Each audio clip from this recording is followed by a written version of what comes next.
Good morning, everybody. Happy Thursday. We have an amazing show for everybody today, but before we get to the topics, we have an announcement. Yes, indeed. As we've been saying, we are very, very excited to be going to Atlanta, Georgia on September 16th. Is that right? Put the graphic That's right. up Put on the the graphic screen. up on the screen. Make sure my brain is functioning 16th, properly. 7:30 There we go. p.m. 7:30 p.m. Super psyched. As you guys know, because we told you before, this is kind of we got to prove ourselves so we can sell some tickets. So if you can help us out with that. And also, it just would be awesome to see you guys in person. It has been way too long since we've been able to take the show on the road, so to speak. Last time we did a live show, pre-pandemic, Brooklyn, right before everything shut down. So exciting to be able to get back to it. We've had pre-sale for premium subscribers, but anybody out there, general public, can buy tickets starting at noon today. That's right, noon today. So we are going to have the link down in the description of this video. By the time it's live, you'll all be able to buy tickets. We sold a decent chunk of them. Thank you very much. Yeah, thank you, premium subs. Just to reiterate this, the way it works is you have to show the industry, or like, yeah, we can sell tickets. So that way you can book venues in other places. It's complicated, I know. But if you can help us out, if you're in the Atlanta area or otherwise, please come. The tickets are cheap. We insisted on that. We'll continue to insist on that on every of the venues that we book out from there on. If you can't make it, don't worry. We are coming all across the country. As we said, we're booking it out as we speak. So thank you all so much for showing up for us. Atlanta, it's going to be fun. It's going to be a midterm show. We're going to be hitting some very spicy areas all over the country. So I think people are going to enjoy it. It's going to be a salient time in America, and that'll be fun. Yeah, actually, and that's a good transition into the show, because we're going to be talking about some of the Georgia races and some kind of surprising polling. I mean, it's a one-off, so we'll take it with a grain of salt. But there are some indications that the Supreme Court overturning Roe versus Wade may have a little bit more of a political impact than we thought in the midterms. But it's early days, so we'll parse through that. And there are indications in the other direction, so we'll get through all of that. Also, there was some pretty bombshell testimony from an aide to Mark Meadows, Cassidy Hutchinson. A lot of revelations, some pushback on some key parts of it, so we will go through all of that and also tell you who may be benefiting most from the January 6th hearings. Big moves in terms of Ukraine, Russia, NATO. A key dissenter from the idea of Finland and Sweden joining NATO has backed down. Turkey saying, yes, we are willing to go forward with that. Putin already responding. We have... It never stops with the revelations out of Uvalde. Now there are new reports about just the way that journalists are being harassed, stonewalled. There's some like biker gang affiliated with the cops that are going and intimidating them. Completely insane stuff. We also have an update for you on two pedophiles who are going to prison, Ghislaine Maxwell and also R Kelly. So we've got all those details for you. I know you're also excited to talk to Madison Hilly, our guest today. Right. She is pushing a green nuclear Green New Deal. Campaign for the Green Nuclear Deal. Yeah, so we'll get details from her, and the way also she's going to talk some about the way that the war has pushed us backwards in terms of climate goals. But we do want to start with those hearings on Tuesday, January 6th hearings. Now, let me give you the background here. So originally, there weren't actually expected to be hearings on that day, but the committee announced last minute. Shock. Yeah, big, but we're going to go, we're having like an emergency hearing. And it turns out that their witness was Cassidy Hutchinson. So she's quite young. She's 26 years old. But as was the case frequently in the Trump White House, she got elevated from like intern into the inner circle very quickly, especially there at the end when people were kind of dropping off like flies. So she ends up as a top aide to Mark Meadows, who of course was chief of staff at the time. So she was privy to a lot of the action and conversations and rumors surrounding exactly what was going down on January 6th and on the days leading up to January 6th. There were a number of things that she revealed and attested to under oath that were, I think, significant details in terms of what happened on that day. We've got a little bit of a mashup here for you of some of the key pieces of her testimony. Let's listen. But when we were in the offstage announce tent, I was part of a conversation. I was in the vicinity of a conversation where I overheard the president say something to the effect of, I don't effing care that they have weapons. They're not here to hurt me. Take the effing mags away. Let my people in. They can march to the Capitol from here. Let the people in. Take the effing mags away. I first noticed there was ketchup dripping down the wall, and there's a shattered porcelain plate on the floor. The valet had articulated that the president was extremely angry at the Attorney General's AP interview and had thrown his lunch against the wall. The president reached up towards the front of the vehicle to grab at the steering wheel. Mr. Engel grabbed his arm, said, "Sir, you need to take your hand off the steering wheel. We're going back to the West Wing. We're not going to the Capitol." Mr. Trump then used his free hand to lunge towards Bobby Engel. And when Mr. Renato had recounted this story to me, he had motioned towards his clavicles. I saw Mr. Cipollone right before I walked out onto West Exec that morning, and Mr. Cipollone said something to the effect of, "Please make sure we don't go up to the Capitol, Cassidy. Keep in touch with me. We're going to get charged with every crime imaginable if we make that movement happen." So couple key pieces here to underscore. First of all, we're going to get to the pushback on the kind of most shocking part of her testimony, which was this story she recounted being told about Trump, lunging for the steering wheel, sort of an assault happening in his vehicle, leaving the January 6th rally when he wants to go to the Capitol, and his Secret Service detail is saying abso-freaking-lutely not. So we'll get to that in a moment. I think some of the pieces that were important here in terms of implicating Trump are, number one, Trump's lawyer, Pat Cipollone, saying, you cannot go to the Capitol, telling Cassie, we cannot go to the Capitol or else we're going to be charged with every crime imaginable, which just indicates, he was under the impression that there would be legal liability for this.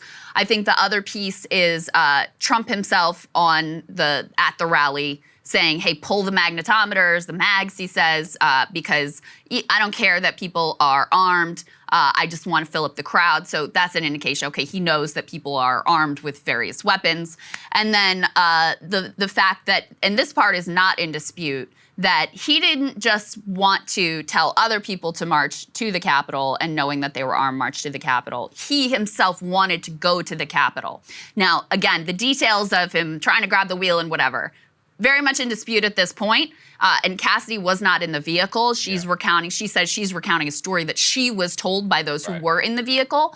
However, based on the reporting thus far, the detail of he was furious that he could not go himself to the Capitol also bears out. And then, more details that we had heard before about how, as this is all unfolding at the Capitol, he does not want to call them off. He is happy with what's going on and very reluctant to say anything to get the rioting to stop. So those are kind of the key pieces here. Yeah, that's right. Let's put this up there on the screen. Major takeaway really was, I think, some of the lurid details that she offered. But I do think we just have to say, as you said, we're about to get to that soon, the Secret Service pushing back strongly against her allegations. She's talking about the ketchup against the wall. That I probably don't doubt that probably did happen at some point. We actually haven't heard any pushback on that one. I've seen that kitchen, and I believe it. I can tell you that. So I think what's interesting about this is that some of it is just prime time, obviously, lurid detail, but at the very base, I think a lot of these facts have been known. So as you pointed out, you actually sent this, which is that the fact that Trump was furious and tried to get the Secret Service agents to go to the Capitol, that's been out there since April. A lot of these guys have testified to that effect.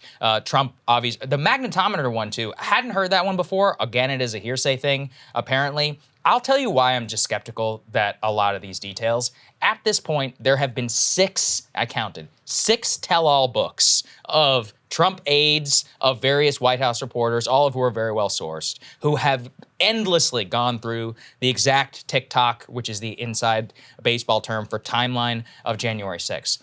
At this point, how did they miss these things that were apparently known by so many different aides in the White House? I just don't, that's why I don't think that a lot of these details are true. Because there's a huge price to be paid for telling the truth about what's going on here. About him off the record. I mean, this was the other piece that was brought out in the hearing is, first of all, there's some pretty amazing footage of Michael Flynn pleading the Fifth on the question of whether he supports a peaceful transition of power.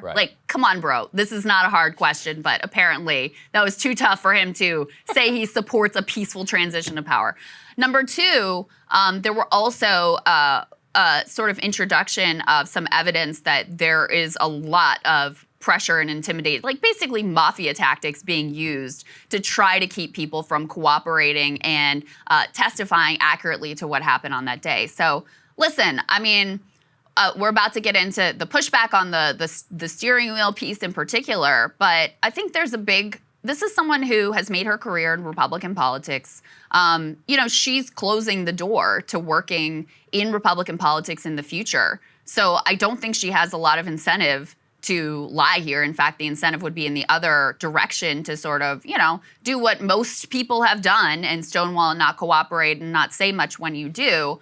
And if even like a fraction of what she says is true, it's pretty damning of Trump. I have to say, like, I do think that this is ultimately, is this going to change the midterm? Is that going to? No. But do I think that this is overall damaging to Trump? Yes, because the question was how much he was directly involved in the events of the day. Mm-hmm.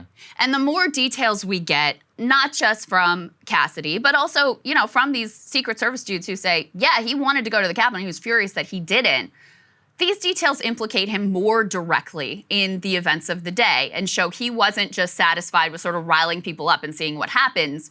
He intentionally wanted to be part of that action and was happy that it unfolded. So I do think that that is significant. Ultimately, in terms of his, there's a lot of discussion of his legal liability. I think they're too chicken shit to ultimately charge him, but I do think it is overall damaging to him. I think within the Republican Party, the sort of elites of the Republican Party, are they going to say, like, oh, we're turning on Trump and this? No. But are they going to kind of quietly try to look for an alternative in terms of 2024? Yeah, I think that's what's going to happen. But to the extent that it matters, I'm just skeptical. I mean, like, I've just seen this so many times. Like, oh, Charlottesville. Just listen, like every single time, there's like a meme out there. It's like, oh, how's old Donnie going to wriggle his way out of this one? Wriggles his way. It's like, oh, well, what now? I think the public knows who Trump is. I mean, one of my favorite tweets about all of this is, and this is always my general reaction, I'm like, I'm not defending it. Trump is bad. Like, I don't know how else to say it. I think people are aware. Ross Dowd that tweeted that on January 6th. It's always stuck with me. He's like, the orange man is in fact very bad. Yeah. It's like, yeah, he is. He's bad. We do have some polling that we're also going to get to of, of Republicans who are considering their 2024 options. Among people who've watched news coverage of January 6th, they favor Ron DeSantis. Mm-hmm. So to say like, oh, it doesn't matter at all, I don't think that's true at this point. I really don't. Because also, as we've discussed before, part of why Trump has overall approval rating has risen is because he's been out of the public consciousness. Yes. Banned from Twitter. We don't hear his like dumbass, obnoxious tweets every damn day. And so this is serving as a reminder of just how terrible he is. I mean, the ketchup against the wall, the, wanting to go to the Capitol, the not caring that people were armed and like just let him in because his quote was, they're not here to hurt me. I think it serves as, sure, like, did people know this? Yes. About Trump, that he's a terrible person and understand that he would basically do anything to hold on to power? Yes. But, memories are short, and this is a pretty visceral reminder of just how power-hungry and insane and irresponsible he ultimately was, and how he really only cared about himself, and that was that. Yeah, look, I hope that we live in that country. I don't know if that's true. I did want to say one thing about Cassidy Hutchinson. Yeah. I don't think that the ramifications are as dire as you might be pointing out. I've seen a lot of people in this town become never-Trumpers and become very rich. And look, Alyssa Farah, his own comms director, is now a CNN person who's very much a stan of her. She could easily write a book, The Tell-All, all of that, and make good money. And she could probably become one of those talking heads on TV. So I just want to say that there is a lot of incentive to also be the Cassidy Hutchinson of the world. But a lot of her testimony is also backed up by contemporaneous I'm not saying she's lying, but I'm saying the idea that she's just, there's an incentive. Actually, I do think that she may not be telling the truth. You see on balance that, like, what direction have most people gone in? Most people in his inner circle have gone in the direction of, I'm not going to cooperate, I'm going to stay silent, I'm going to bury everything that happened that day. So I think that tells you that, yeah, there is a potential path for, she wants to throw herself into the never Trump category and go that of course there's a path. We've seen that trod before. But there is a tremendous cost here as well. I mean, she's put herself at the center of an absolute firestorm. She is completely hated by the people who were her social circle. Sure. And, that's a hard thing to do. I mean, we see that with AOC, how hard it is to sort of buck her social circle within the Democratic Party.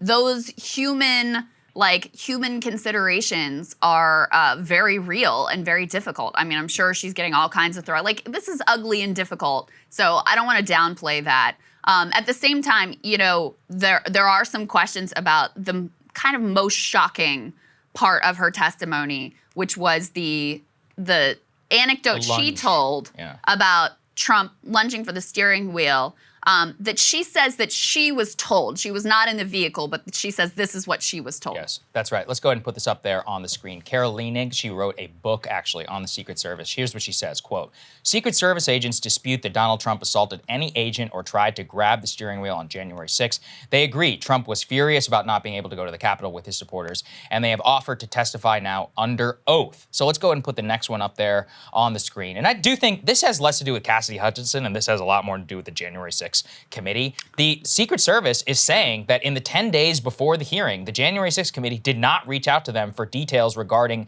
the Beast incident at all in order to AKA verify, is this true or not? Do you have any comment? And, you and I were texting while this was all happening because while it came out, I was like, wow, this is genuinely shocking. This is crazy, yeah. And then, the reports started coming out of the Secret Service, and I was like, I knew it. I knew it was too good to be true. And especially whenever it comes to the Secret Service element on this, I think it's damning. Here's what I think happened. I don't have 100% confirmation on this, but from what I've asked around, this seems to be the general process. Cassidy Hutchinson, they eventually convinced her because she told them, I have the story. They said, great. They're going to keep it completely secret because they don't want it to leak. And whenever they didn't want it to leak, they didn't want to verify it then with the Secret Service because the Secret Service obviously was going to leak the information if they were given a heads up. So then they put her in front of the cameras on primetime television and make her this massive national star. There's lurid detail, the lunging for the steering wheel. Everybody's saying, oh, that's just a detail. It doesn't matter. No, it matters because it was the headline of every single article that came out of it. If you were on Twitter at the time, every single journalist was like, oh my God, he lunged for the steering wheel? Oh my gosh. Look, maybe it's true, maybe it's not. But the people who are in the car say it's not true. Or at least they say that they're willing to testify under oath that it is not true. And I think they should have probably asked them. And they should, by the way. Yeah, please, go in front of the camera. Say it's not true if it's not true. Yeah, it is. I mean, it is relevant to say she testified under oath. They haven't testified. Well, they did testify before. They did, but not on this detail under oath. But I agree with you on the point that what a tremendous screw up by the January 6th committee. Because, I mean, here they put her out there and, yes, on the technicalities of like Trump's sort of legal liability and his actions during the day, it is just a detail because they don't dispute that he was furious that he wasn't going to the Capitol. But there's no doubt, of course, this was going to be the shock headline that comes out of this, that because it is so salacious and it is so visceral, this moment. And so for them to have put her out there without doing the basics of asking these dudes, hey, what are you going to say about this? I think it is, I just think it's a tremendous, tremendous failure and frankly, a tremendous disservice to Cassidy. Because again, she doesn't say she's in the vehicle. She says this is what she was told. Right. And so it's also possible, and these two, the two Secret Service guys in question, Carol Leanig, who again is like deeply sourced, knowledgeable in this world, they are very close to Trump. One of them is so close to Trump that he actually was put in charge of his like political operation, and he was an actual Trump staffer. So these are people who have loyalty to Trump. So I don't put it past them to try to cover for him as well, and they have an incentive to do that. So just keep that in mind as you're bearing all of this out. But that doesn't change the fact that they should have checked and found out what are they going to say, because of course this is going to be seized upon by the right to undercut every single thing that she says. That's immediately what the president did. Fox News was having a hard time kind of grappling with this testimony right after it happened. Well, now they've got their talking point and they know exactly what to do. So you didn't need this detail in order for some of these other allegations to be relevant and significant to the case you're trying to lay out here. And by not doing the basics of corroborating it in advance, I think it's a tremendous own goal on their part. Second point to that, and let's throw this up there on the screen. She said that she had a handwritten note that she had written, and the White House lawyer, Eric Hirschman, actually says that's not true, that Cassidy Hutchinson had written the note that she apparently testified that he said. He says it's not true because he was the one who apparently wrote the note. Again, These are details which, if she was going to testify that she written a note that was regarding this lawyer, then the lawyer probably should have been asked about it whenever all of that was happening. I just think that it's a tremendous failure. It shows you that they just wanted the headline, all of that. They wanted the shock value. Yeah, they wanted the shock value, which they got. And then it fell apart, and they deserved it. They deserved it. We see this all the time in the news business too, where they're so interested in being first. Yeah. Right. That they would rather come out with something that is untested and ends up being wrong than wait to get the facts. And there's no doubt about it. Like, they didn't have to do that testimony that day, right? They could have waited till today. They could have checked with, they could have gone back to the Secret Service guys, gotten their testimony, backed it up, just gone with the parts of her story that were, firm and corroborated, backed up by text messages, backed up by contemporaneous notes, which a lot of it was. And by reaching for these, most attention-grabbing details, I think they really have undercut the seriousness of the day. And like I said, I think it's a tremendous disservice they hung her out to dry now. I mean, she's in a very difficult situation. Now, we'll see what comes out. Like, I think these guys will probably testify under oath. We'll see what they have to say. Maybe the committee has some other, detail they're not sharing with us. But Jamie Raskin, Congressman Jamie Raskin, got asked by Jake Tapper, who pressed him pretty hard on, do you have anything to corroborate this? And he basically was like, no. Yeah, he said, so you're saying this is hearsay? And he said, oh, yes. He said, exactly. So look, I think this, as a country, we should not be subjected to this type of idiocy. And the entire point of the committee was they're like, we're going to take this seriously. It's not a partisan witch hunt. We're just going to lay it all out, the facts of the day, all of that, like kind of what a 9/11 commission or whatever was supposed to do. And now they've blown it. What they did is they showed us that it is exactly partisan, that it is exactly what some of our biggest critics are going to be. As you said, if you were on Fox and you see this, you're like, well, why should I trust any of the witnesses before? It's a shoddy procedure. It shows that they just wanted the headlines. They did themselves a disservice. They did this woman a disservice. I think they did the agents also a disservice by not actually airing the full picture, because they have these guys on video having testified under oath. They should have played it and be like, here's what the guys said before they were even pressed on this detail. Here is the exact timeline. But we know what they wanted. They wanted the TV slot. They wanted the headline. And, the journalists are all out there now saying, oh, well, even though it's hearsay, it doesn't matter. It matters. It matters. I'm sorry. That's what you guys went with. I went on the Washington Post front page, the right after. I saw 10 headlines about this. 10. Not the front page, 5 different op-ed pages, and then various explainers about why it was all so important. Don't try and gaslight me and tell me that you guys weren't making this the biggest thing on the planet. That is, it was the most shocking detail. Yeah. Of course, people were going to run with what was the most shocking new piece of information. But again, in terms of Trump being damaged and his culpability, the fact that he knew that there were, people had weapons, that he didn't care, he knew they were not there to, quote, hurt him, and that he wanted to go to the Capitol. Those are the kind of key pieces of information. And then again, that he did not. He was very reluctant and basically had to be threatened with the 25th Amendment to come out and say, okay, everybody go home. You're very special. I love you, whatever he said. Right, yeah.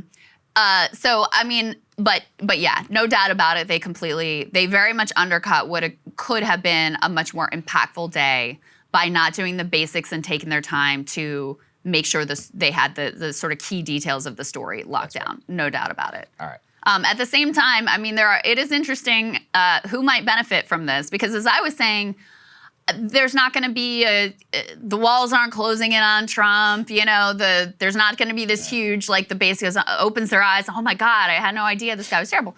But are you going to see a kind of little bit of a walking away, a little bit of maybe we should look at other alternatives in 2024. Maybe this isn't our best bet for the future. Yeah, I think you could potentially see that. And so probably the primary beneficiary of the January 6th hearings may end up being Florida Governor Ron DeSantis. Yeah, so let's go ahead and put this up there on the screen. It's a very interesting poll that you found, Krystal, from a media that they went ahead and wrote up from Yahoo News and YouGov. And here's what they asked. Would you rather see as the Republican nominee for president in 2024 among registered voters? Again, this is registered. They had 45% prefer Trump, while 36% DeSantis. But for Trump, in a primary poll, it is the closest anyone anyone has gotten yet. And DeSantis actually came within a point of Trump in a poll commissioned recently by a new super PAC, which showed him exactly 1 point behind Donald Trump. Obviously, you pair that with the New Hampshire poll that we brought you all a little while ago, which actually showed DeSantis either tied or beating Trump in that primary state, which is dramatically important. And it does raise a lot of questions. It also points back to what you said, which is that the people who watched the Jan 6 committee coverage said that they would prefer DeSantis. Now, it's time for all the caveats. How many Republicans are really watching the January 6th committee hearing? Also, as we've all learned, registered voters are not always the likely voters, and Trump's superpower, for good or for ill, while he's been in politics, has been to draw in millions of people who are not engaged in the normal political system. They're not normal Republicans. They call themselves Trump Republicans. Some of them are registered Democrats. Some of them have not voted in 25 years. That's always been his major draw in politics, drawing people out of the woodwork that had never really been inside of traditional polling. Part of the reason actually why I don't really trust a lot of polls that include Trump in them, just because every poll we've ever seen on him has always not just been wrong, but dramatically wrong. True. From state by state to the national poll, they've always underestimated his appeal and his ability to draw votes out. So that's why I never count the guy out. And to the Jan 6 stuff, this is what I would say. I wish we lived in a country where a lot of this stuff mattered. But we found out all the hard way, I think for some, and for some the good way, that a lot of it doesn't when it comes to electoral politics. A lot of people will forgive a hell of a lot, or what you and I would consider insane behavior on the part of the president, if they prefer the policy, the culture, so much more.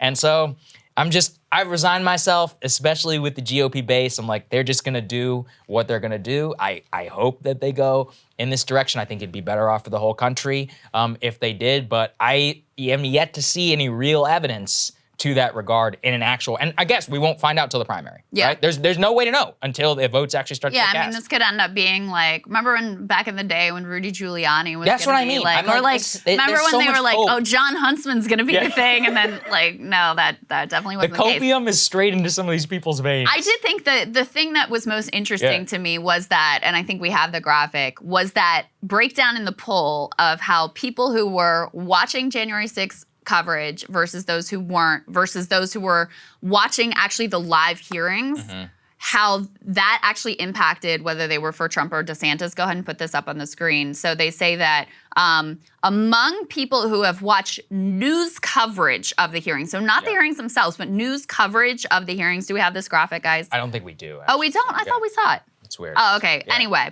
I'll just read it to you. My bad. So DeSantis leads Trump by 4 points among those who watched news coverage of the hearings. But he actually trails among those who watched it live, and he trails even more by those who did not watch. So if they're watching the sort of analysis of the news media about the January 6th coverage, they actually favor DeSantis by 4 points. So it's an interesting data point. I share your skepticism. I just don't see it with DeSantis. I keep coming back to, what's the case you're going to make against Trump? Yeah. Because you can't just, sort of float in and be like, I think he's great, I think he's wonderful, but you should vote for me instead. No. As we saw with Bernie and Joe, you got to make a case against this dude, and it's got to be clear. It's got to land with the base. And I am just not sure what that case really is, because the case that the sort of the intellectual right elite make about it is, oh, he's like Trump, but he's not, without the Twitter account. Right, but they like the Twitter account. But the base likes the Twitter account. They like that. That was Trump's core appeal, was that he drove people that they hated absolutely insane. That is a satisfying thing to watch. So, and DeSantis, he definitely has the ability to drive liberals insane too, but Trump is the king of, you're not gonna own the libs on the Republican side. You will never be better than Trump at that. And Trump is so good in live hand-to-hand combat.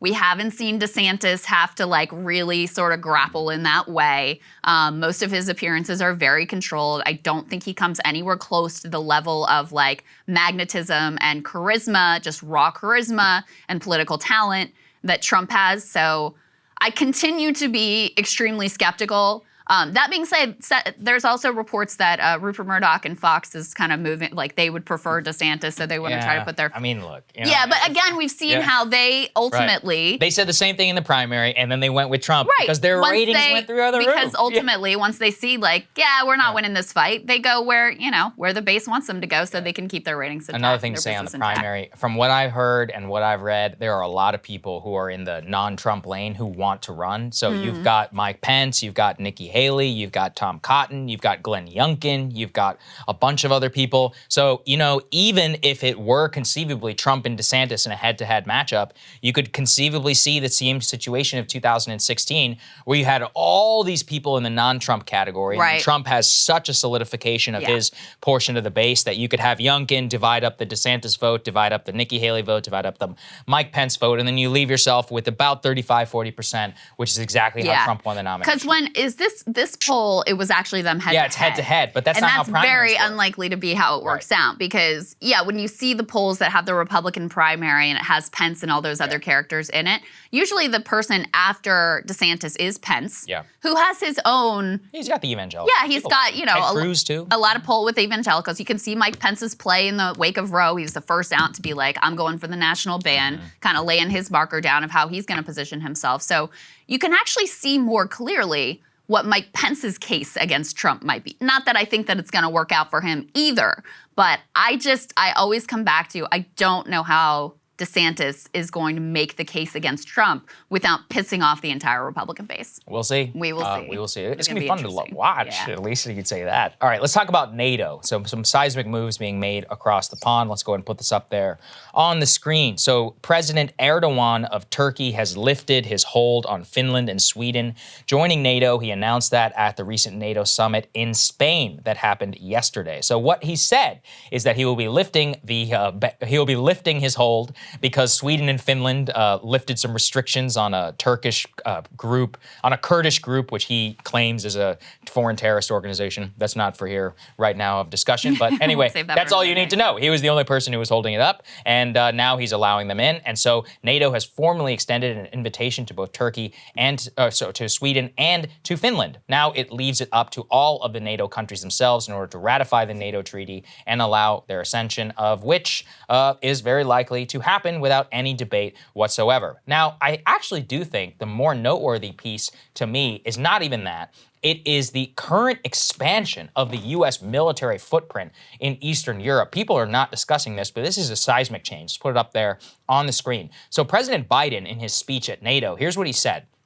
We are going to establish a permanent military headquarters for the 5th Army Corps in Poland, one of the most forward-deployed permanent army deployments of the United States all the way up near the Russian border. Number 2, maintain an additional rotational brigade of 3,000 troops in Romania, even more forward-deployed than the troops who are in Poland, and then enhance rotational deployments to the Baltic states, obviously the most cutting edge of the NATO alliance. On top of that, sending more F-35 jet squadrons to the United Kingdom, additional air defense and other capabilities in Germany and in Italy, and then 2 new destroyers to the naval station in Spain. So a massive buildup of new military equipment and of military deployment, which is permanently deployed, not temporary, towards the Eastern European flank right up against the Russians. Let's also throw this up there on the screen. Here's what they claim. Just so you know, they say, we now have many allies spending above NATO's benchmark of 2%, increasingly seen as a floor, not a ceiling, the White House says. 9 allies will be 2% this year. 19 have clear plans to meet it by 2024. 5 more have commitments to meet it later. So another way of reading that is that the vast majority of the people in NATO are not paying their 2% on defense, and that 5 of them think that we are such jokes that they don't even have to fake commit to a 2% defense spending. They're just like, yeah, for sure. We'll eventually we'll get there. Day. And America's like, oh, cool. All right, we'll continue to blow out our military budget like 4% of GDP, and we'll put all these troops in your country and all these nuclear weapons and the umbrella and air defense, and don't worry about it. If you eventually get there, it's all good. Finland and Sweden, Sweden won't even commit, actually, to 2% in perpetuity. They also promise they'll get there. I'm sure they'll get NATO membership before that they do that. Finland is the same thing. And look, I just think in general, it's a seismic move. It is somewhat predictable given the invasion. I actually said this, I think, the day after. I was like, look, I was wrong. Putin would invade. Part of the reason I didn't think he would do it is because he's now united the entire West. And now he's basically guaranteed American and NATO troops on the eastern flank of NATO and all the way up to the Russian border, which is what he claimed that he didn't want. He's united and increased military budgets of the entire, he got the French to spend more money on the military. I mean, that's an impossible task. The Germans, also committing now to 2%. They were at 1.4, 1.6 for a long time. The UK spending more than they ever have. At a certain point, politically, this is a fait accompli. I hate to say it. I think we should have a much more robust debate, but I don't see any way that 67 people in the Senate, that there's less than, I don't see any way that there are less than 67 votes. Basically, every member of the Senate supports it. I do think we should have a debate. I'm like, hey, is this wise? Like, is this, could this trigger more problems with Russia? I actually think we should take a page out of the Turks' books. I'm not saying that their demands of Finland and Sweden were just, but they were like, hey, we have something that's important to us. So unless you give it to us, we're not going to give you NATO membership. In the West, we're like, oh, we'll just give it to you, whatever you want. It's like, oh, I didn't know that Helsinki and Stockholm have a right to the U.S. nuclear umbrella just whenever they request it and they ask for it. Like, there's no debate in our country. It is. Is it? Thorough indictment of our political system and our media class that this is happening with next to no discussion. Next to no discussion. And, it's echoes of the way that NATO expansion has worked over decades, where this is done casually. There's next to no debate. The people who are out there warning that this could go badly are treated as cranks and, Kremlin apologists and all this stuff. I'm sure they'll come at me for this. Oh, of course. Of course. But the reality is, this is an extraordinarily significant development, not just the addition of Sweden and Finland, but also, as you point to, Bloomberg phrased this as this addition of troops and bases and all of this capacity to NATO. They say NATO returns to combat stance to counter a new and hostile world. This is the biggest upgrade of NATO's military presence in Europe since the end of the Cold War.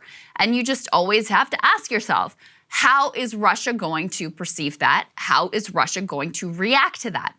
The more that we make this war an existential threat to Russia, the more dangerous we make the landscape and the more likely we make it that they use nukes.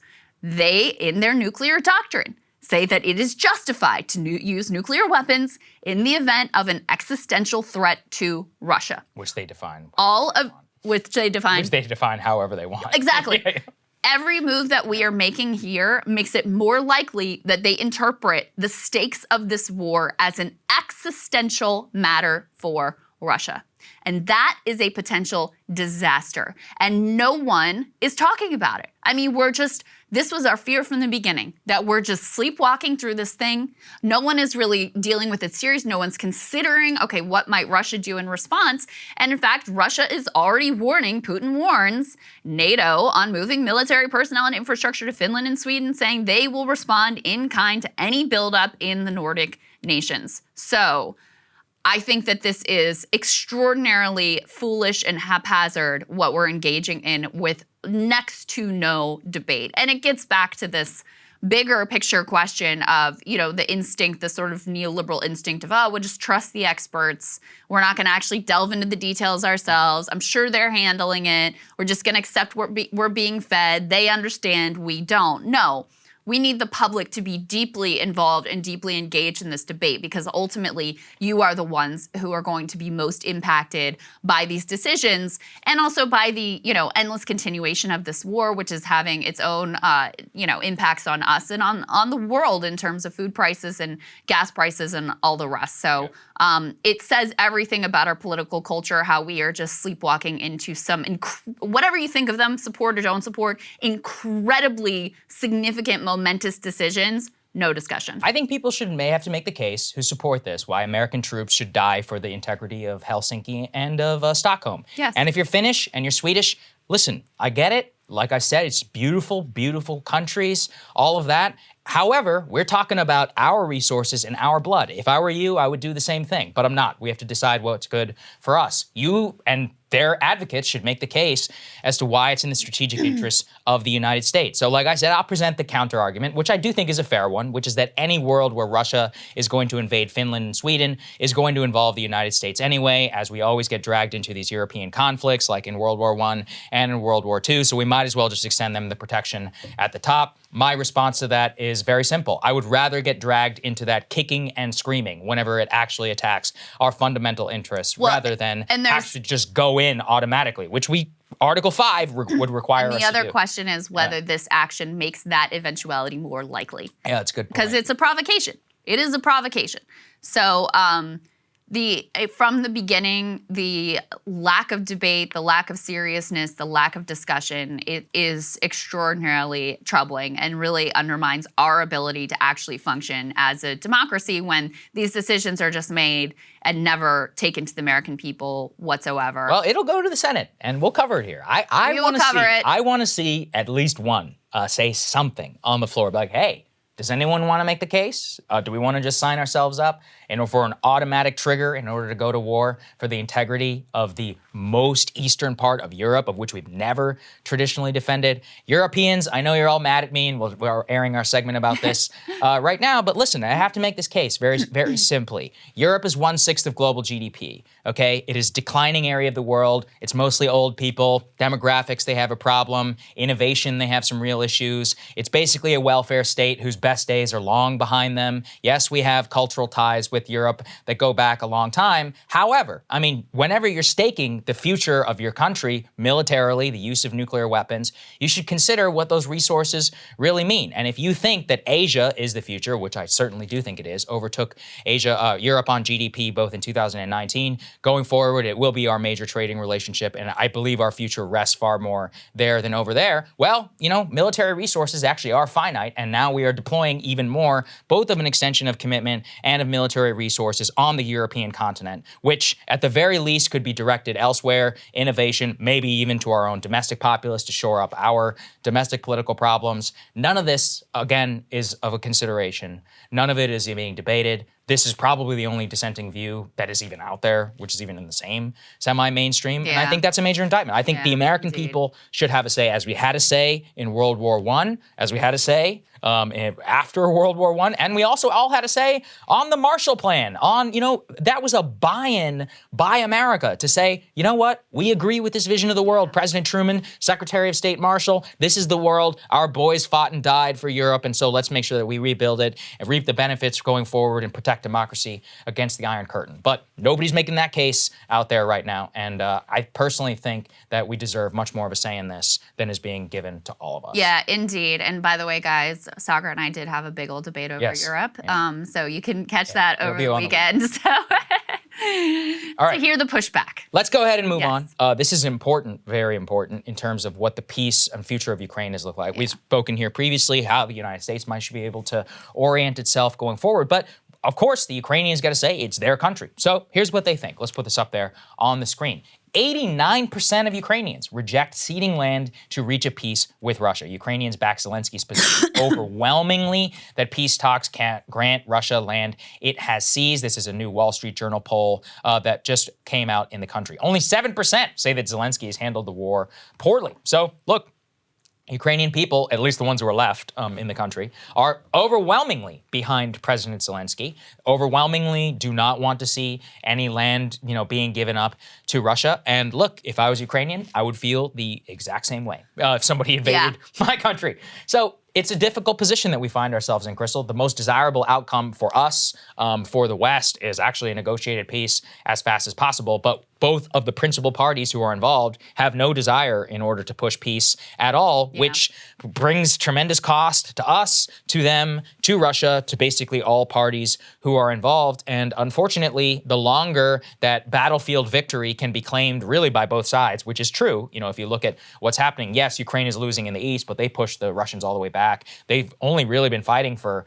a couple of months. I mean, if you look at history, it takes years and millions of lives in order to get to a point before people are willing to accept a negotiated peace, if at all. So I just think that this is further evidence that this will grind on for many, many years to come, as long as our policy also remains whatever Ukraine wants is whatever they get. They basically have a blank check. That's right. Yeah. I'm very depressed and gloomy about the prospects of this war ending anytime soon. And I mean, there are a couple of notes to make about this particular poll, which is that it does not actually include any of the Ukrainians who live in Crimea or in Donbass because they don't have Ukrainian mobile phone providers, and these were all Ukraine. So it doesn't include those populations, which I think is really important. It also, this survey was conducted before Russia had their success in the East. So the time when this was conducted, June 9th through 13th, was when Ukraine was at its most like, yeah, we pushed them back and we're doing awesome and we're, really on the march and there's a real chance to win this thing. So it is possible that as Russia has scored victories in the East and claimed territory there, that attitudes could have changed. But I kind of doubt it, to be honest with you. They speak in this article about an almost like religious faith in the possibility of victory that, is not really connected to reports from the front lines and what's happening in battle or how many Ukrainians are being lost. And, again, I understand that because if you're fighting for your nation and your country, that is a very human way to view the situation ultimately. But I did want to put those caveats in there. But yeah, the other thing to say about this is part of why Ukrainians have such an, frankly, at this point, unrealistic expectation of what they can accomplish. The overwhelming majority thinks that they can not only push Russia out of the East, but they can push Russia out of Crimea, which is that's not happening. The part of why they have such an unrealistic expectation of their prospects is because of us, because we have helped to, sow this narrative in our media and our political class that, they're winning and that they can win and that they can have all-out victory, and that is, in fact, what we're backing them and pushing them towards.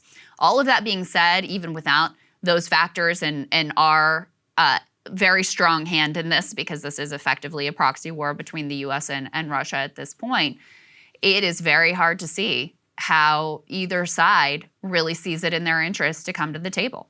On the Ukrainian side, they need to be able to claim a victory. The Russian side, they need to be able to claim a victory.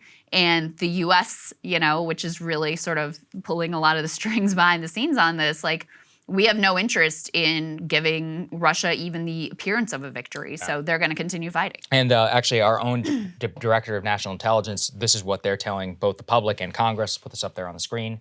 They say that President Putin wants to seize most of Ukraine and that he does not going to give up at all. They said they expect the war will continue for, quote, an extended period of time.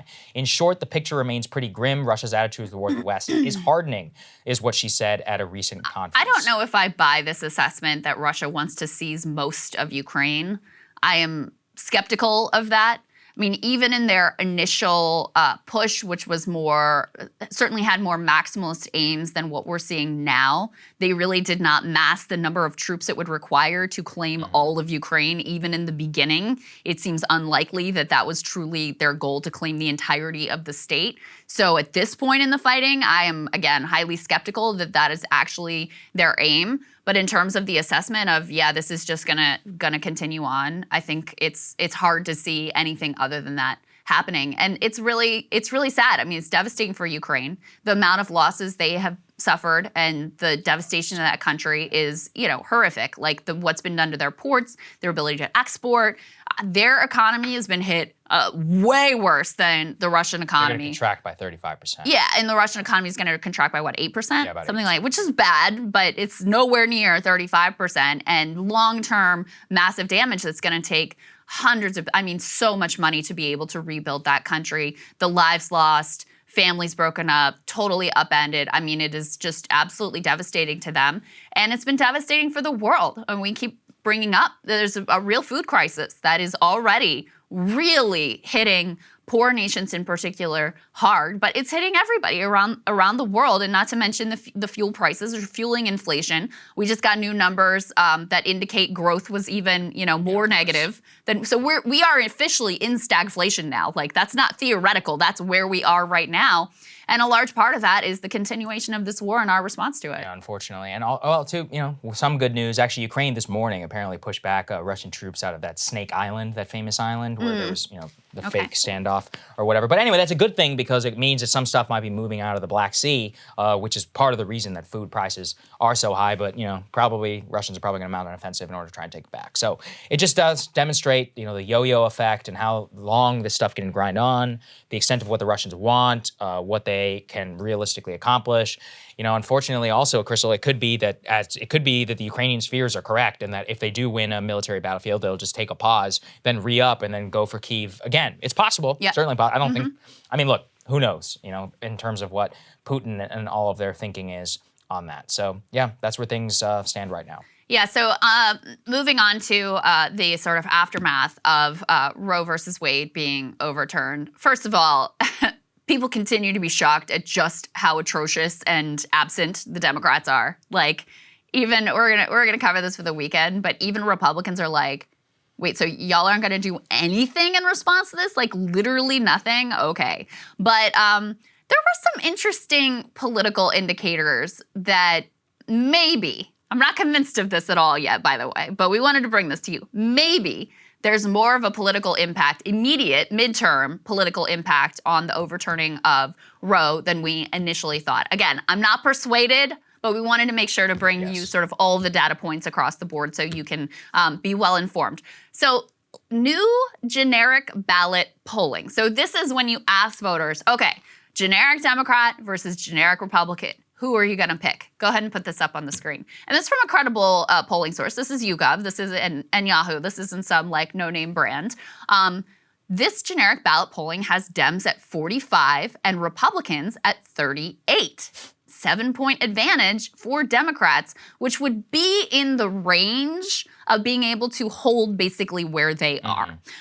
So it wouldn't be, because of the structural advantages for the Republicans in the House, it wouldn't be like a Dem landslide, but this would probably be in the range of them more or less holding their positions.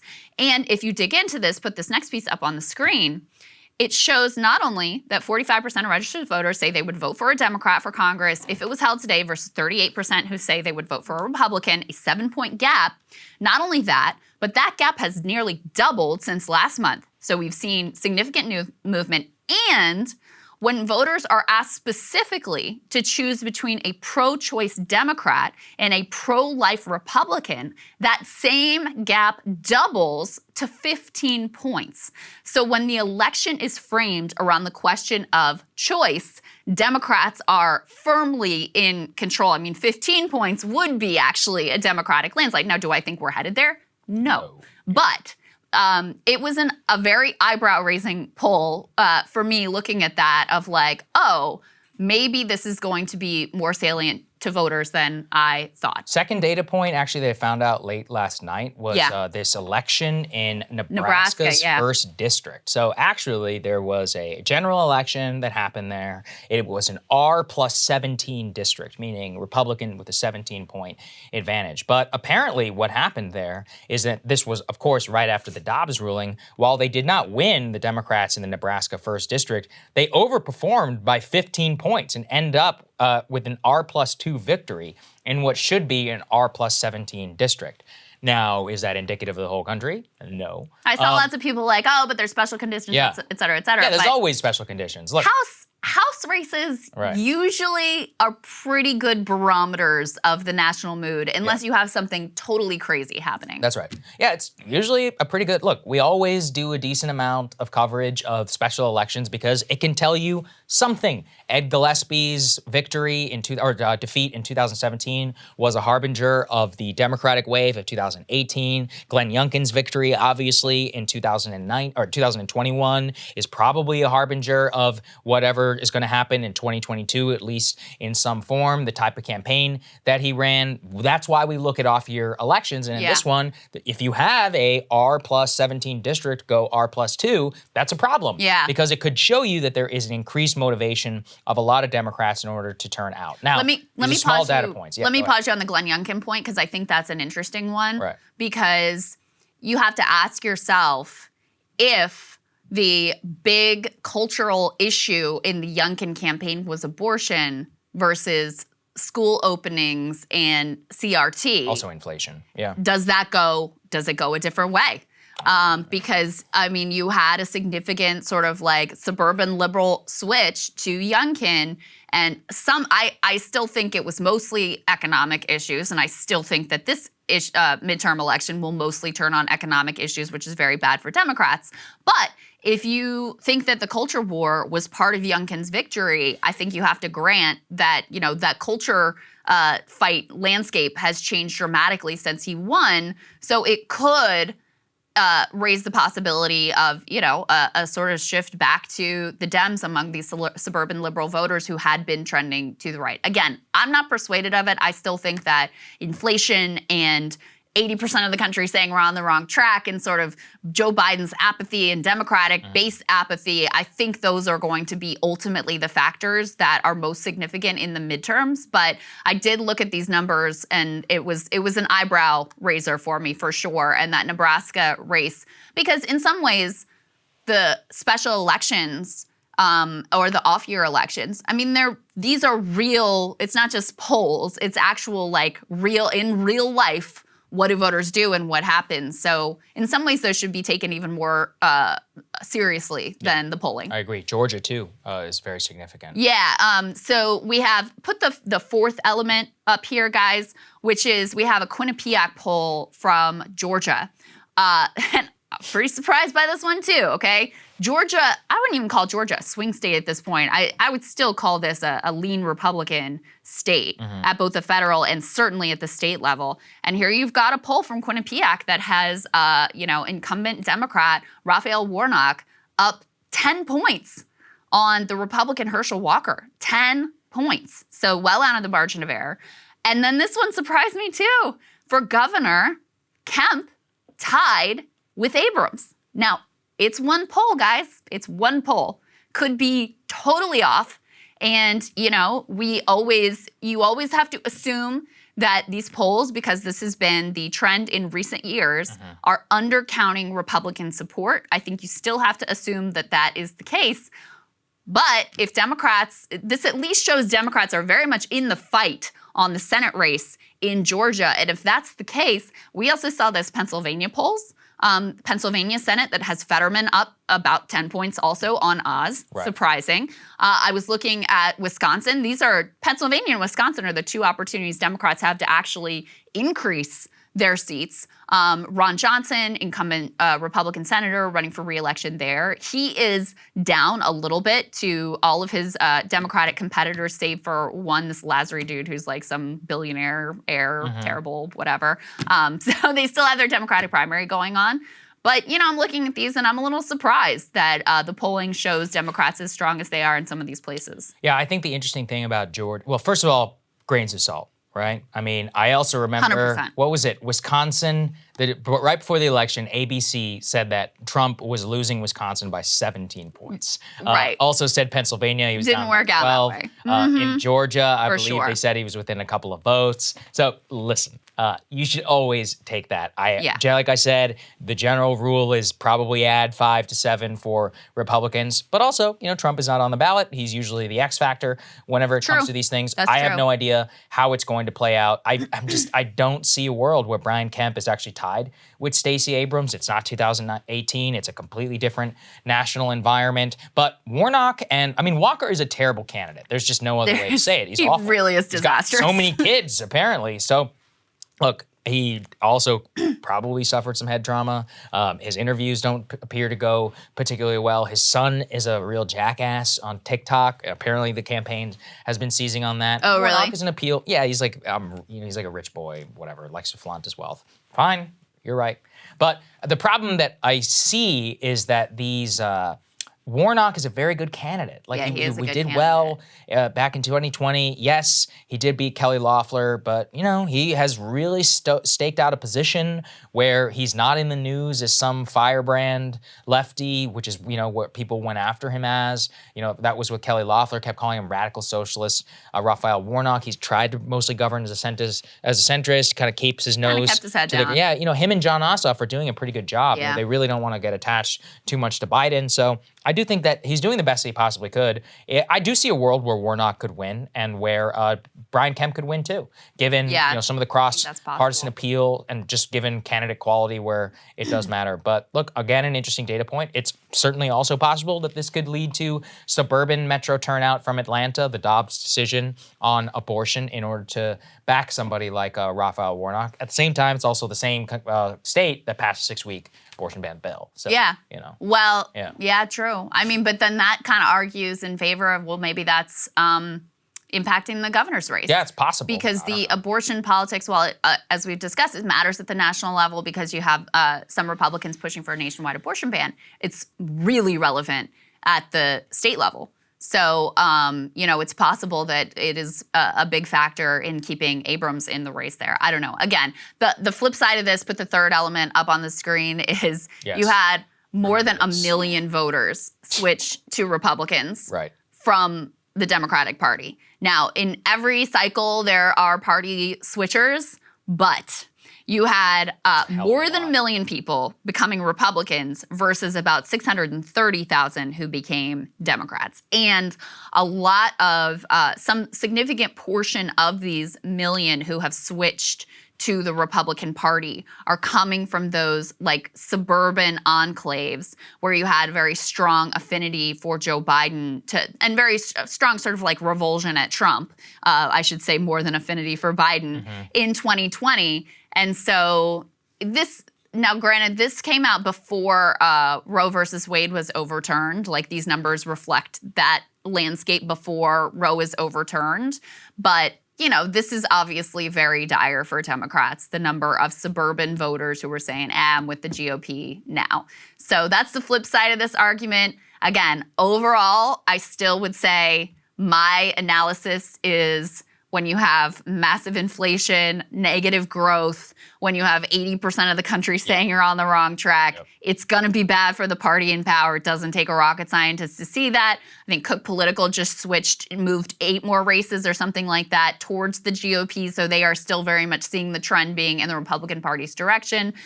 However, couple of little interesting contrary data points that are worth pointing out here. I think that's exactly the way that I would put it. Yes. Okay, this one, we will not forget about what happened in Uvalde. We're just not going to forget what happened in Uvalde as much as the cops and the government officials want us to ignore all of it and move on. And there's a new piece in the Washington Post about just some of the conduct here in stonewalling journalists who are trying to get to the truth of what actually happened on that day when those kids were massacred. Put this up on the screen. The headline here from the Post is journalists in Uvalde are stonewalled, hassled, threatened with arrest. And I want to read to you from the very beginning, sort of the lead of this article, just to give you a visceral sense of what is happening to these journalists on the ground who are just trying to get the actual facts of what happened, which I don't think any of us feels confident we have at this point.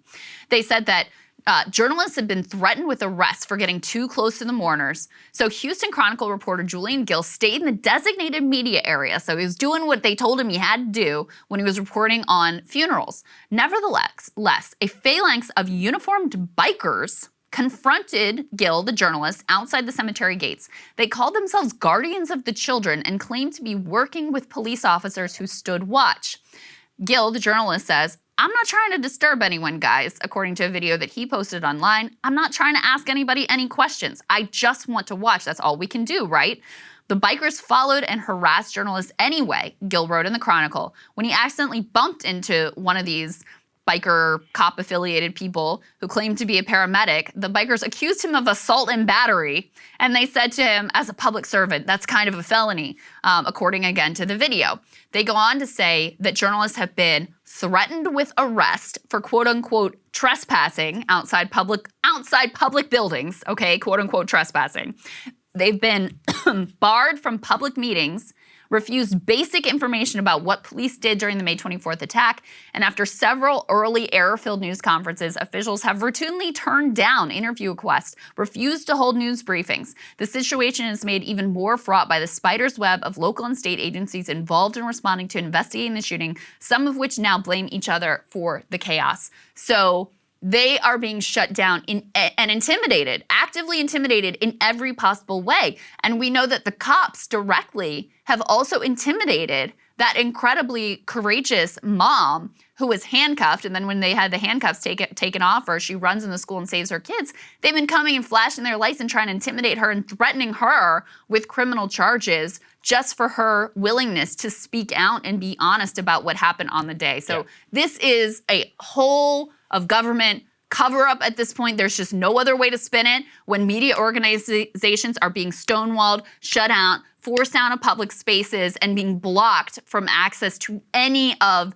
the records and data from that day. Yeah, and I want to emphasize, these ain't Jim Acosta or CNN like crying people. These are people who work for Univision, local news the agencies, Houston Chronicle, San Antonio Express. You know, these are all local reporters, people who are trying to do their jobs for their actual communities. You know, they literally live there, and they're trying to bring the news to mostly Hispanic. Many of them are even Spanish language reporters, and they're getting blocked, frozen out, intimidated, going after them. The fact that they have people, you know, kind of surround them and block them from public spaces, this is outrageous. You combine it with what's happening with that Uvalde mother who's being harassed, and she's so afraid that she had to separate herself from her kids who, you know, were in a horrific shooting. Traumatic event. You know, it's not like a good thing that happens. And we've pointed before about the cops, you know, trying to arrest journalists for kind of going to the city council. Pete Arredondo is just in hiding, even though he's been placed on quote unquote leave. This mayor and all these guys are, you know, shooting. They're like shooting accusations at each other. They're saying, oh, they're lying. They're like, no, you're lying. Again, I'm just saying the governor, the attorney general, somebody needs to step up to actually take control of the situation. Whoever this police force is, they need to be completely either disbanded, taken over by the state. Totally Somebody disbanded. needs to move in here and restore like order and give people confidence that what's happening is not a horrific and tremendous cover-up, because that's what everything currently points to. Everybody wants to avoid jail time and public scrutiny. And you know what? You let 18 little kids get murdered while, you know, you sat out with your thumb up your ass for an hour. You deserve it. Whatever comes your way. We're supposed to have real accountability. You know, they could have used somebody, you know, who they could have used the diligence that you're putting in protecting your reputation and your life and all of that while they were in there. And I think that's how most people feel. And I really just wish somebody in Texas or the government, FBI, somebody would step up. But they're not. You know, it's a total shit show of what's happening down there. It's just it's completely insane. It's disgusting.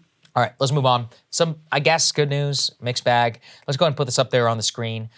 Ghislaine Maxwell has been given 20 years for aiding Jeffrey Epstein in trafficking. This is something we've been covering and looking at for a long time. We have. The problem, unfortunately, we've covered basically this since the day that it all broke back in 2019, is that, you know, we really just did not learn a hell of a lot about Ghislaine Maxwell and about Jeffrey Epstein in this trial. It's like the FBI went out of its way in order to prosecute crimes that happened, you know, decades and decades ago. And they focused very specifically on these 2 or 3 crimes. They did not focus on many of the famous people that Ghislaine Maxwell and Jeffrey Epstein were involved in. And with the conclusion of the trial, you actually basically end the ability to gain access to the FBI's evidence that they did seize from Epstein's mansion and from many of the Epstein-affiliated, you know, finance networks and more. The indictment and all of that gave us a little bit of a preview into how Epstein would move money around, and him and Maxwell would, you know, work together in order to fund both European prostitutes and all this other disgusting behavior. But a lot of the open inquiries are closed at this point. The Virgin Islands, you know, we still haven't heard a hell of a lot about exactly his estate getting divvied up. Maybe we'll learn more because many of the victims are actually suing. But the point is that this was the last chance in criminal court in order to air this out to the public. Yeah. And the grand trial that we all deserved, where names were named, has just not come out. And conveniently, you know, at the same time, let's put this up there, Maxwell has now been placed on suicide watch. They say ahead of her sentencing that they say that, she's exhibited, she's exhibited behavior in which she's depressed. I mean, obviously. Our lawyer says she's not suicidal, by the way. Her lawyer says she's not suicidal. She's been placed on suicide watch anyway. I don't know who you should believe.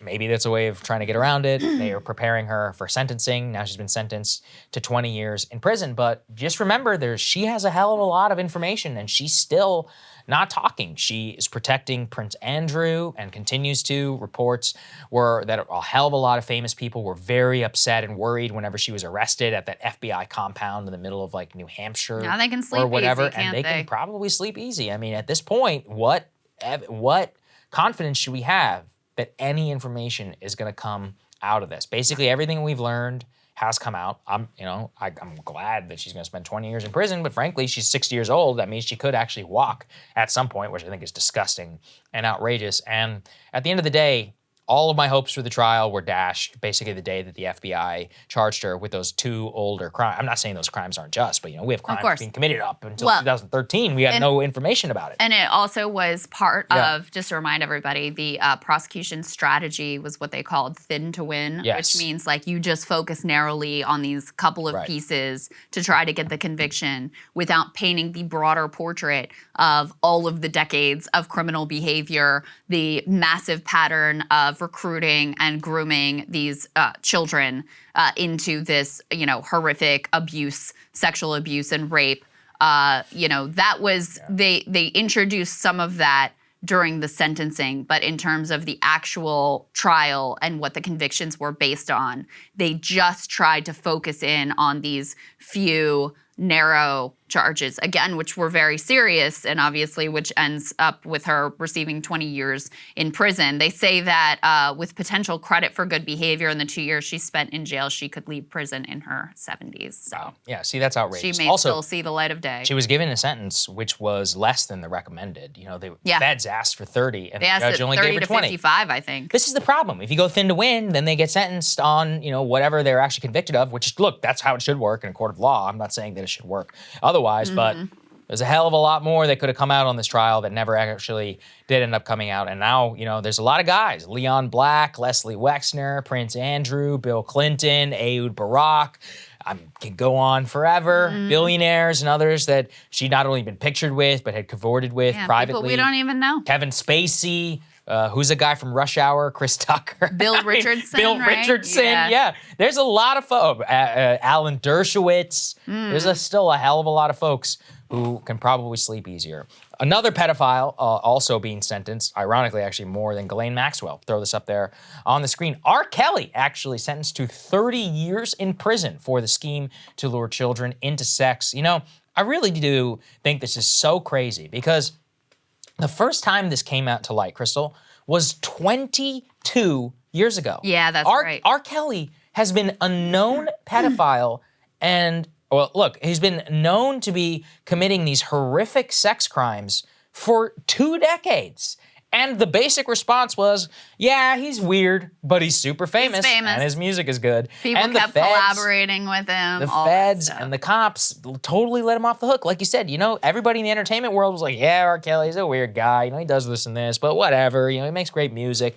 And they just moved on. And it's really disgusting. Look, I'm very, very happy that he's been convicted here. 30 years is a just sentence, absolutely. And especially if you guys have watched the documentaries or any of the other stuff, he is truly a monster. He's a monster. Yeah, there's no other way to describe it. The way he turned these poor teenagers against themselves and the parents and many more. I just do think, though, if you compare the trial of R. Kelly to Maxwell, I mean, consider it. The government called 45 witnesses, including 11 victims. The jurors were confronted with the audio and the video, and they went back decades, and they really did a better job, frankly, here on R. it was Kelly a much more versus Maxwell. Fulsome picture of his crimes. Right, and when you consider that in the same vein, you're like, man, they could have hit Maxwell with the same case, and they didn't even try. Yeah, and so you can't really blame the judges who were sentencing based on what's presented to them.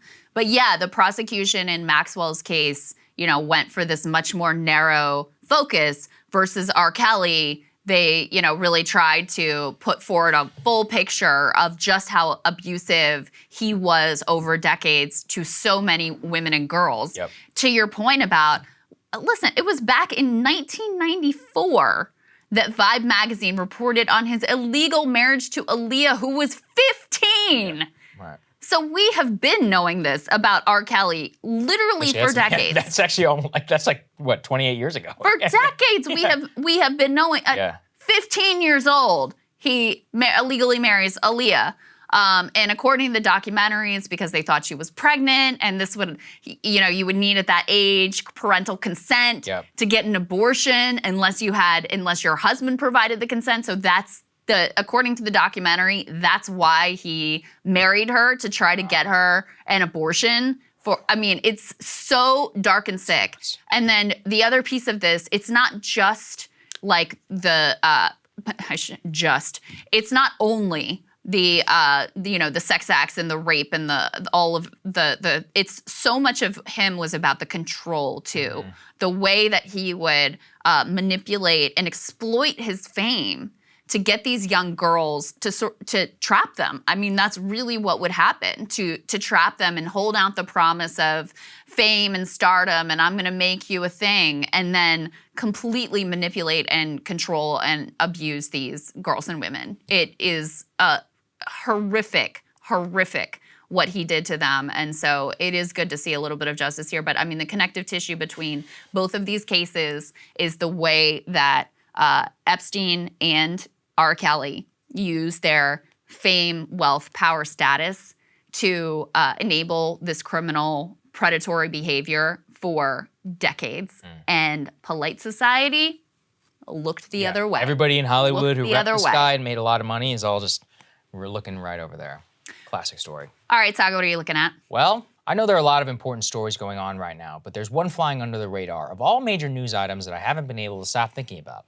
The bizarre war by the Biden administration on nicotine, cigarettes, and by proxy on poorer Americans. Now, of course, I'm going to start with the obvious. Cigarettes are bad. As for vaping products and for other synthetic nicotine delivery systems that are outside of cigarettes but are increasingly popular, the science is really not in on any of them. I cannot personally imagine it's good for you, but is it bad for you? Or is it just like diet soda or caffeine or many of the other legal substances that people plow into their bodies every day?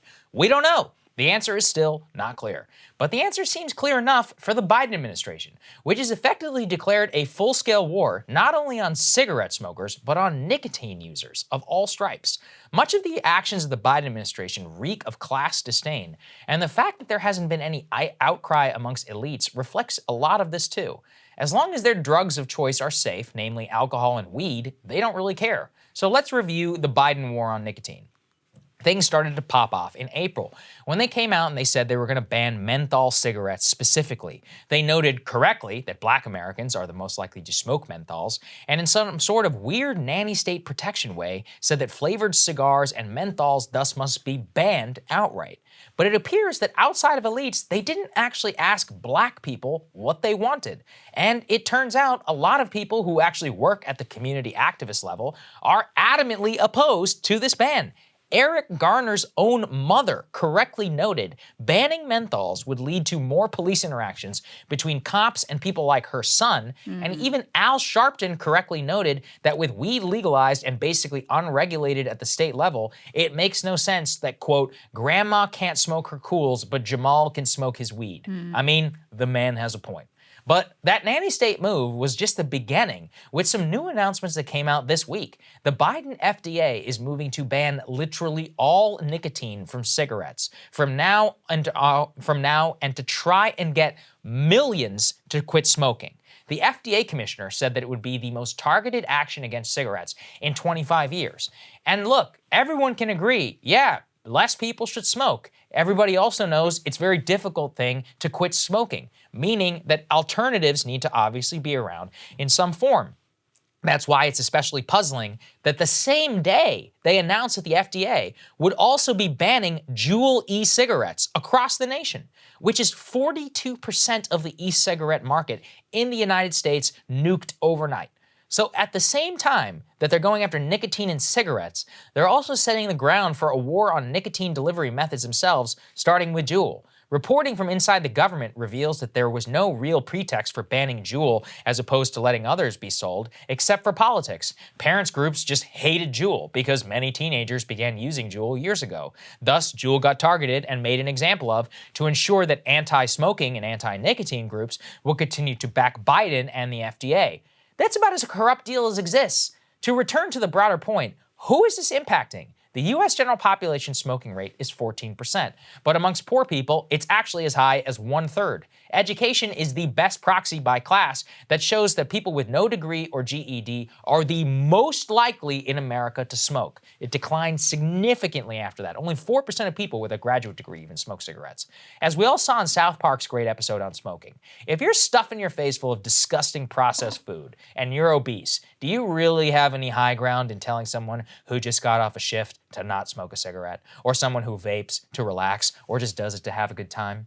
We genuinely do have a massive substance abuse problem in this country, but it is always very telling which ones get dystopian government crackdowns and which ones are just good to go. In fact, I'm gonna make a declaration here. If we're gonna start regulating substances by those that are almost harmful and already legal, why don't we start with alcohol by volume? Alcohol use has gone up so much during the pandemic, we are still trying to figure out exactly how much. At a minimum, tens of thousands of people, extra people in America, are going to die as a result of alcohol use alone.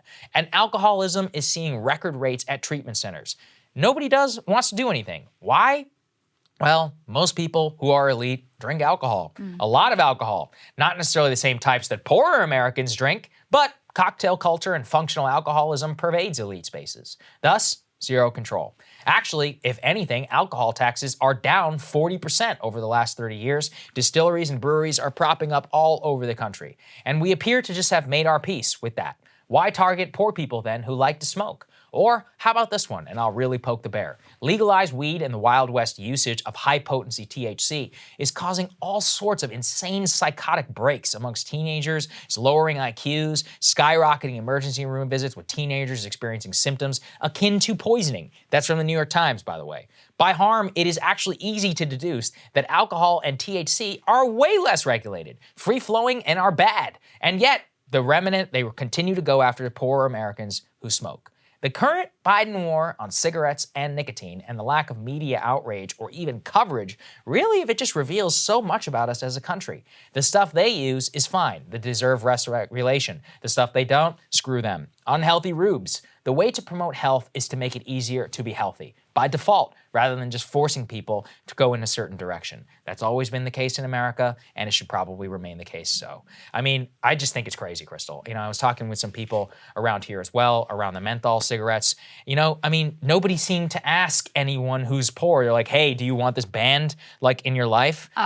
This is crazy. The class part of it is so blatant, too. Wasn't Eric Garner's mom's point very so good. Excellent. And Reverend Sharpton coming through with that, I was like, hey, he's right. Great point. It's so true, though. It is so true. I mean, we have a long history of criminalizing and demonizing the vices of the poor versus, you know, total acceptability around the vices of the well-off. And this is a perfect example of this. Now, I will say with the exception of alcohol, Joe Biden is very consistent. He is a drug warrior through and through. I mean, he could— Oh, you mean on weed? Yeah, I mean, he could deschedule weed right now with the stroke of a pen. He doesn't do it. Like, he really believes in the, like, 80s and 90s era war on drugs that he helped to architect and prosecute his entire career. And now he's bringing that drug war mentality, which has been a failure across the board, to smoking, vaping, nicotine. And I think it's terrible. I mean, I'm against the drug war all the way around. I think it has failed in terms of it certainly hasn't reduced addiction, hasn't reduced overdose deaths, has been just a complete failure.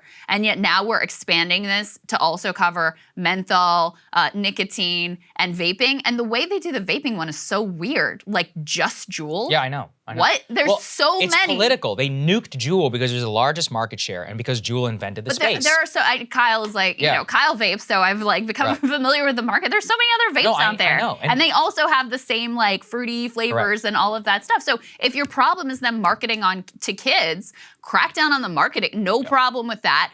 Crack down on, you know, the way that they're sort of like trying to get young kids hooked, because certainly that's not a good thing. But to just blanket ban and deny, ridiculous. I completely agree. And that's what's really pissing me off about it, is that also, if you look in AA and NA, for example, they sometimes, I'm not going to say they encourage people to smoke, but they're fine. They're like, all right, if you smoke, it's a better thing than heroin, for example. So why are you taking away these? I just come back to, I love the way that South Park did it when Rob Reiner was like, excuse me, can you put out your death stick? And he's like, hey, dude, I just got off a shift. Like, can you? And he's like stuffing his face full. He's like, Rob Reiner's obese. It's like, look, we have all kinds of crazy shit that we allow to be legal. So why are we cracking down right now on nicotine and on cigarettes specifically, which overwhelmingly target poor Americans? And I do think it's a dramatic, just a class bias. It's because most elite people don't smoke. And the way it all gets covered, people are like, oh, this is great. I'm like, hold on a second. Like, hold on. Why is nobody even looking out for a lot of these folks' interests? So anyway, it really pissed me off. Listen, looking at what's happening. If you really care about people's health, pass universal health care. Encourage, incentivize healthy behaviors versus better food. I mean, incentivize and subsidize healthier food, which we do the polar opposite of. Exactly. We prop up the corn industry in particular because Iowa's this key political state. And so that's why you have high fructose corn syrup in like literally everything. And I mean, the entire center part of the grocery store is just basically like different ways to make corn into a food product. So completely. Stop doing that. What are you taking a look at, Krystal? Well, guys, lost in the news of Roe versus Wade and bombshell January 6th testimony was some major 2024 news. Biden is going to run. How do we know? Because he is already rigging the Democratic primaries to his own benefit. According to Biden aides interviewed by the New York Times, Biden is, quote, laying the groundwork by building resources at the Democratic National Committee, restocking his operation in battleground states, and looking to use his influence to, quote, shape the nomination process in his favor. They go on to spell out exactly what that means. Now, we already knew that he sent a top aide, Cedric Richmond, over to head up the committee, but he is making other moves as well. The president has moved to consolidate his hold on the DNC, not just by sending Mr. Richmond to the committee. Mr. Biden has also shifted both his social media assets and his lucrative fundraising list to the party, which has made the committee largely reliant on those channels for their own contributions. Furthermore, Biden is pushing to order the state primaries in a way that he thinks will be most favorable to his chances. So Iowa caucuses, the aforementioned when we were talking to Saagar, that as the jumping off point are actually out. Michigan, a state where Biden likes his chances because of his political allies in the state, is in. Now, you'll recall that Biden got clobbered in Iowa. He finished a humiliating 4th place behind Bernie, Pete, Warren, and narrowly edged out Amy Klobuchar. And although, of course, Bernie staged an incredible poll-defying moment in Michigan back in 2016, the Vermont senator has already taken himself out of the hunt for 2024, saying in no uncertain terms he will not run for president again if Biden is in the running. In fact, according to the Times, quote, earlier this month, when Senator Bernie Sanders said he would not challenge President Biden in 2024, Mr. Biden was so relieved he invited his former rival to dinner at the White House the next night. Man, those are a couple of very sad sentences for me to read. Biden's relief at Sanders' deference is a strong tell of 2 things. Number 1, he is planning on definitely running again. And number 2, he is definitely scared he could be beaten. And he is right to be afraid. Because as we've been discussing this week, even liberals are frustrated and disgusted with the failed leadership of Biden and co. In fact, those frustrations are so widespread, as has gone completely mainstream. Washington Post's Perry Bacon Jr. just penned an op-ed calling for the entirety of Democratic leadership, from Schumer to Pelosi to Biden, Hoyer, all the rest, to step down. In his telling, the total lack of response to Roe is a symptom of a much bigger problem for a party that has allowed an emboldened right to notch win after win over the past decade. We've lost state houses, squandered chances, and fallen short of their very low bar aspirations at every single turn. Now, the lack of response to Roe is a symptom of the fact that the Democratic Party functions almost exclusively as consultant and leadership protection racket.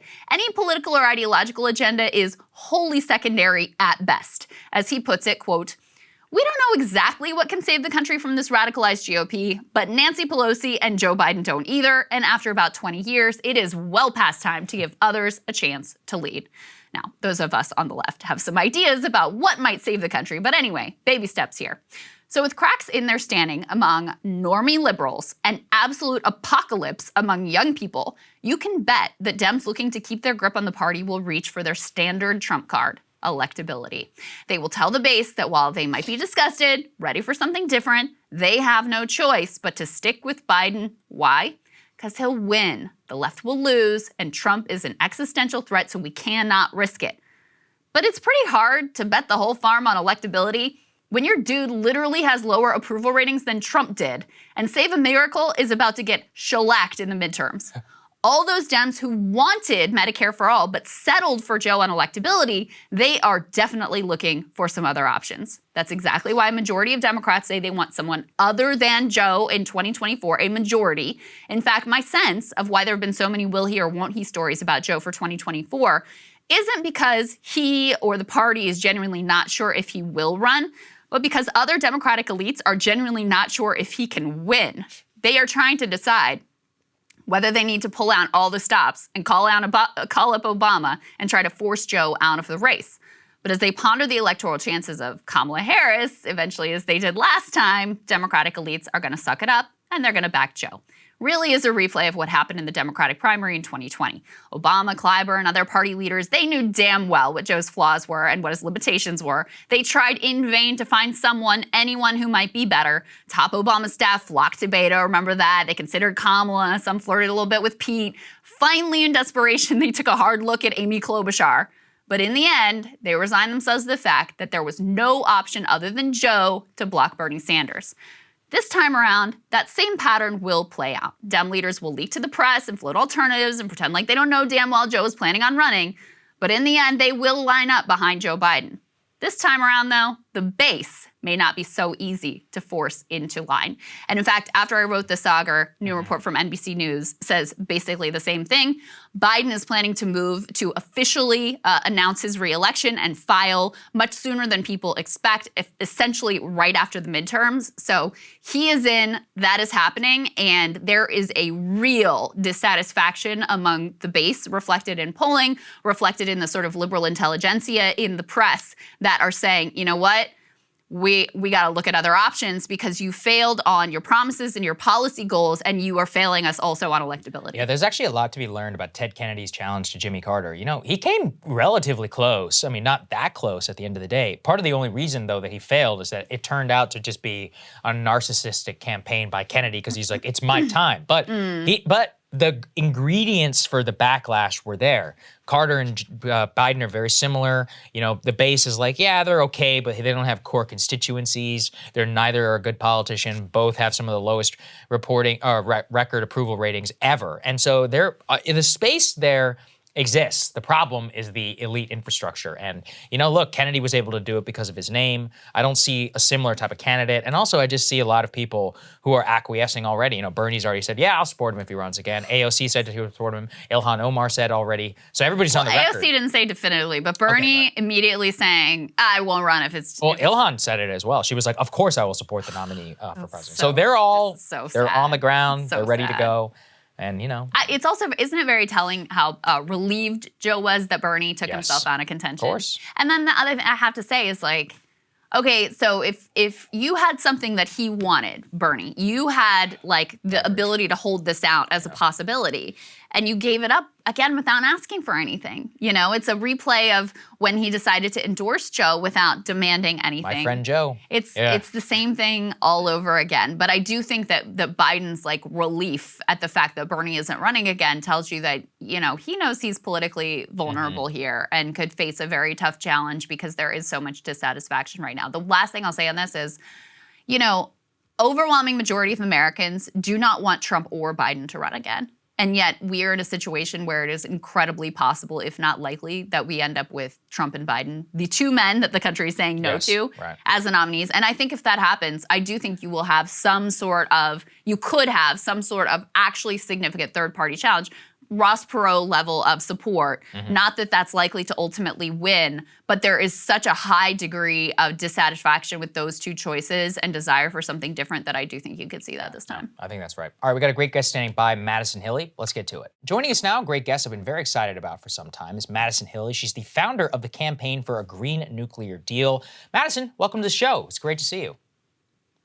Thank you so much for having me on. I've been a big fan of the show for a long time, so I was really excited to get the invite.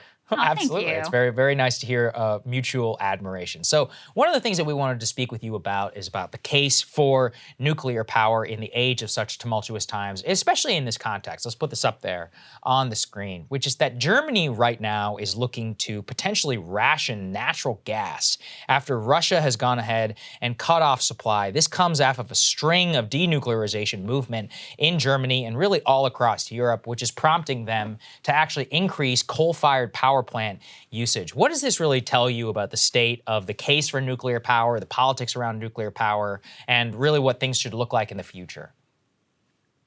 Right. So right now, Germany is demonstrating the absolute necessity of reliable, always available power. That can come from fossil fuels or that can come from nuclear. The problem is that Germany attempted to move away from them both simultaneously. What that actually did is it increased their reliance on imported fossil fuels, namely Russian oil and gas. Now, Putin's threatening to cut them off, and every drop of gas is important to get them through the winter, so they're turning back to coal for their electricity production.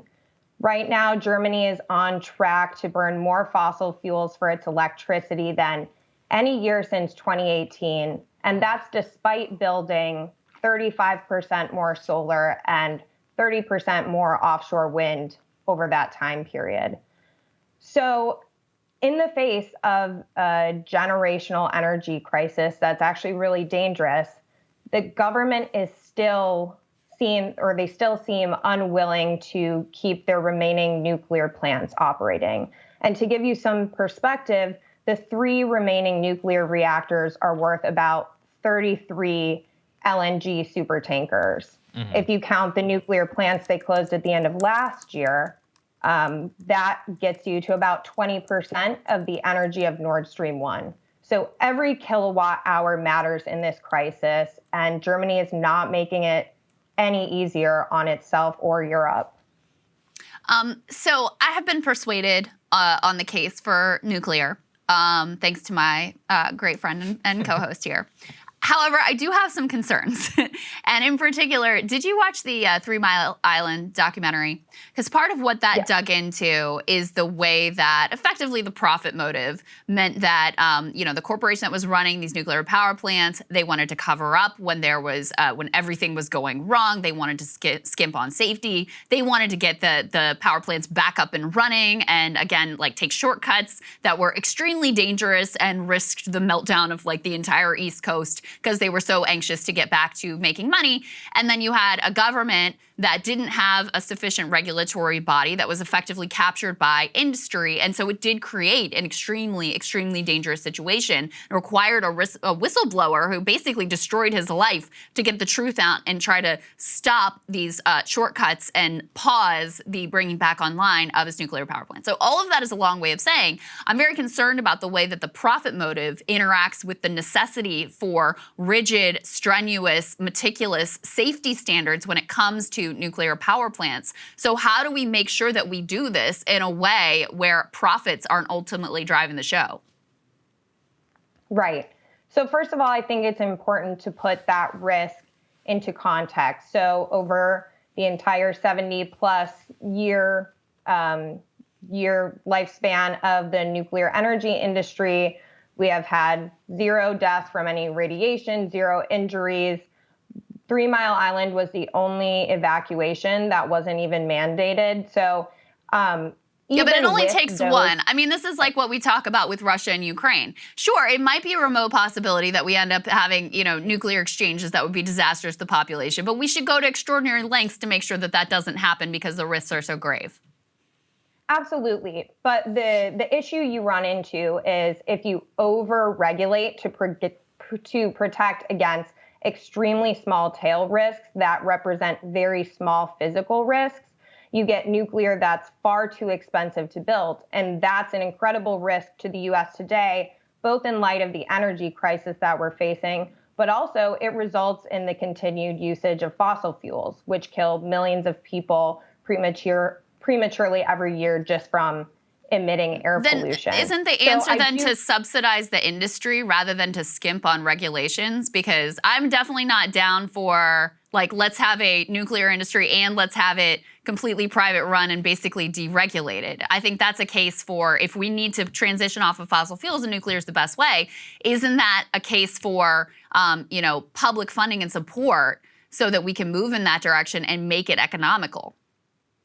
Yeah, and that's exactly what happened after 3 Mile Island. You pointed out, I mean, the industry and the government's response was absolutely catastrophic. It was terrible. It's no wonder people are scared and that there are still these misconceptions about nuclear. It was atrocious.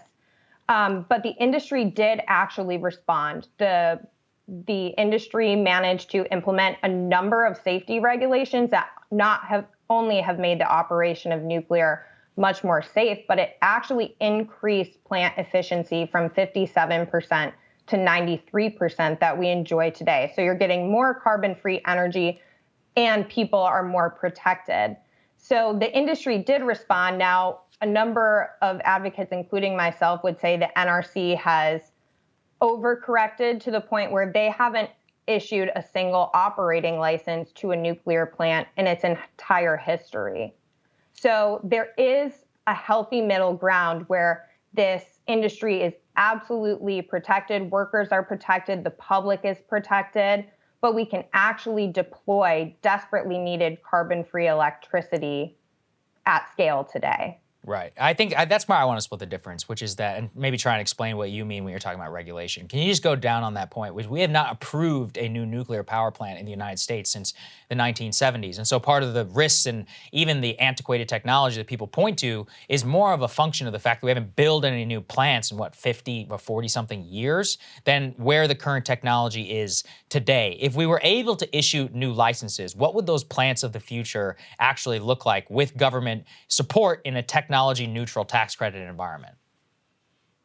Right. So there are a number of really interesting technological paths we can go down. One of them is the AP1000, which is currently being built in Georgia right now at the Vogtle Nuclear Power Plant. And that's a Generation 3 light water reactor. Basically, it's the upgrade of the plants that we see today. But there are also a number of other nuclear technologies that are in the pipe that could absolutely be deployed to decarbonize our economy. For example, we have high temperature gas cool reactors, which can get up to extremely high temperatures to decarbonize industrial heat, so steel and other capabilities. There are small modular reactors that I'm particularly excited about the possibility of repowering retiring fossil fuel sites. So we have not only grown in our technological capabilities, but the reactors that we did deploy over the past, 4 or 5 decades are still working in perfectly operable condition and could continue to run 100 years out. So the answer is make sure that we keep every existing nuclear plant that we have online and also explore these different paths with a strategic, coordinated, all of government response so that we can scale up in the way we need to protect our energy and deliver cheap carbon-free power. Well, I think it's really important that people understand that you can't just move away from nuclear and not have another thing in place. So even as, I express, I have some nervousness, I have some reluctance about this, I have some questions about the regime, but the way we've been doing this, Germany is a perfect example where, okay, our goal is deal with the climate crisis, and yet we're moving in the direction of more coal. We have to all admit this makes no sense and rethink the way that a lot of environmentalists have approached this problem. So, Madison, thank you so much for laying this out for us. We're really grateful. Thanks, Madison. I really appreciate it. Thank you so much for having me on. Yeah, our pleasure. Thank you guys so much for watching. We really appreciate it. We're not going to have a show on July 4th. Everybody go and enjoy the day. As far as the tickets, make sure you go ahead and buy your tickets to the event. We're going to be having that. The link will be down in the description for all the shows and so forth. Show the industry that Breaking Points can sell tickets. We deeply appreciate it. It means honestly, a lot they kind of already have. So yeah, that's true. You might want to jump on them. The premium subs have shown very clearly that we can.